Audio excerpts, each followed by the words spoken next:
Okay, 9:05. Big helicopter coming. Might even be the Chinook.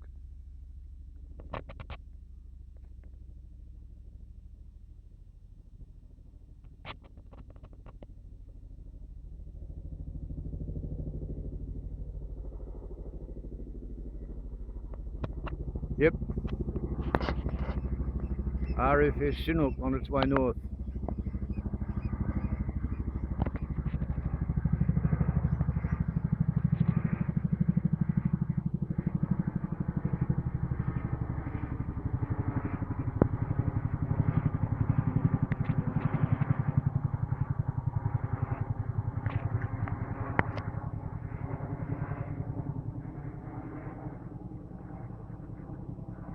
The way that bucket's hanging back like that, I'm assuming it's empty. I don't know whether you'd really want to burn fuel to carry water that far.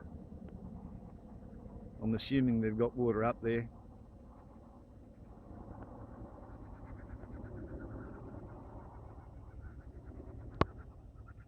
I've also seen a Black Hawk run by a company called Touchdown Helicopters. I, of course, am upgrading to a twin pump setup because one pump's just not enough.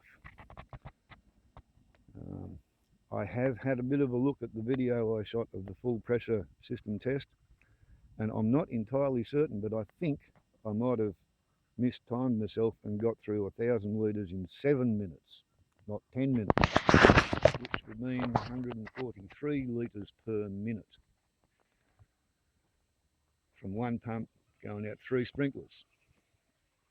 If so, then I can more or less count on 300 litres a minute from 2 pumps.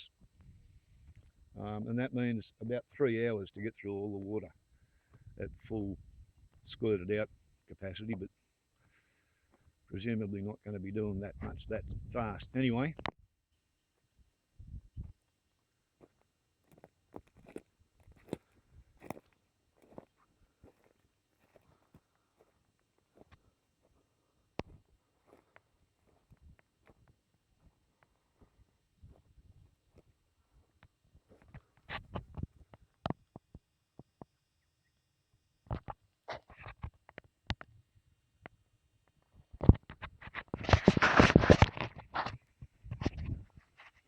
that arrived yesterday too. And from what I can make out, this Honda motor is probably what the Lifan is a copy of. The Lifan says it's a 6.5 horsepower. This was sold to me as being a 6.5 horsepower. However, when you get into the warranty paperwork, engine manufacturer and all the rest of it, it says brake horsepower or shaft horsepower 5.8.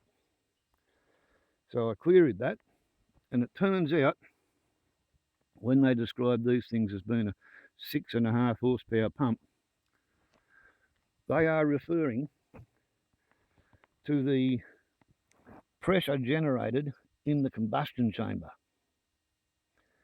6.5 horsepower worth of push inside the combustion chamber, but after going through the gudgeon pin and the connecting rod and the big end bearing and the crankiness of the shaft, dealing with all of the other bits of friction and driving the cooling air fan, what actually comes out is not 6.5 horsepower, it's 5.8 horsepower.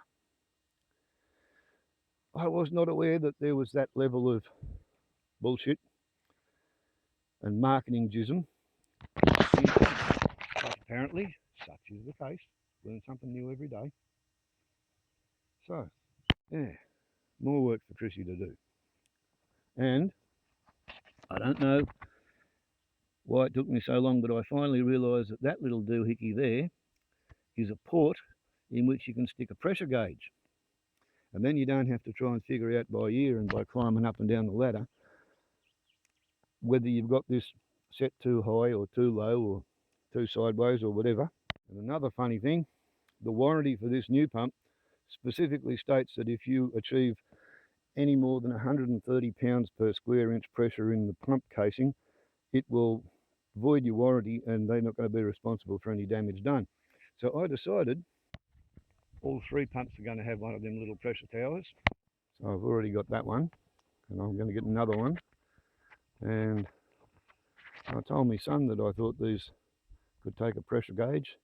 He actually had 3 of the bloody gauges in a box under his workbench for a project he was going to put together 8 years ago, and he never got around to it. So yes, each pump is going to have a pressure gauge.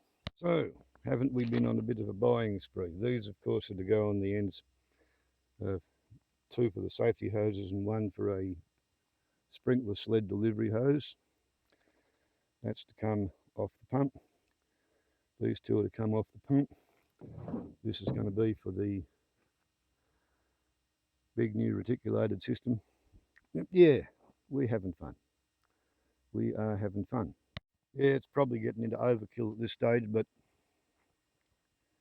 you don't want a little bit of water going for a long time. You want a lot of water in a short time, in my estimation. You just got to pick your timing and hope you don't get it wrong. Anyway, I've got to go and do a few other things. I haven't got any firewood at the moment, and it's forecast to rain today, so I better go and take the chainsaw for a walk. Warbles on a lot of YouTube. Lovely jubbly. Just expensive, that's all. Ciao.